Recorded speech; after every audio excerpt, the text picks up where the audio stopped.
আমরা দেখছি মির্জা ফখরুল ইসলাম আলমগীরও কিন্তু এই যে অ্যাম্বুলেন্সটি আসলে অ্যাম্বুলেন্সটিকে তিনি জায়গা করে দিচ্ছেন এবং সবাইকে সুযোগ করে দিতে বলছেন যাতে করে খুব নির্বিঘ্নে এই অ্যাম্বুলেন্সটি ভেতরে প্রবেশ করতে পারে। আমরা কিন্তু সেই দৃশ্যটি এই মুহূর্তে এখানে দেখলাম এবং সুখ জনতার একটি বড় ভিড় আমরা এখানে লক্ষ্য করছি। আমরা দেখছি যে পুলিশ, সেনাবাহিনী সহ তারা কিন্তু এখানে এটি নিয়ন্ত্রণের চেষ্টা করছেন এবং আমরা এখনো দেখছি সেই দুপুরের পর থেকে এখন পর্যন্ত একের পর এক এই যে অ্যাম্বুলেন্স আসছে। আমরা এখন দেখলাম যে বাংলাদেশ নৌবাহিনীর একটি অ্যাম্বুলেন্স এখানে এসেছে।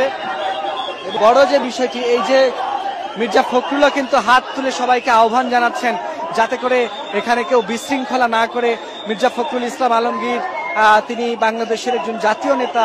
এই মুহূর্তে দেখছি যে এখানে বিএনপির যে মহাসচিব মির্জা ফখরুল ইসলাম আলমগীর, বিএনপির দলের একজন শীর্ষ নেতা, তিনি কিন্তু এই মুহূর্তে এখানে এসেছেন এবং তিনি এখানে যে যারা আহতরা, যারা এখানে অগ্নিদগ্ধ হয়ে পুড়ে গেছেন তাদের খোঁজ খবর নিতে কিন্তু তিনি এখানে এসেছেন।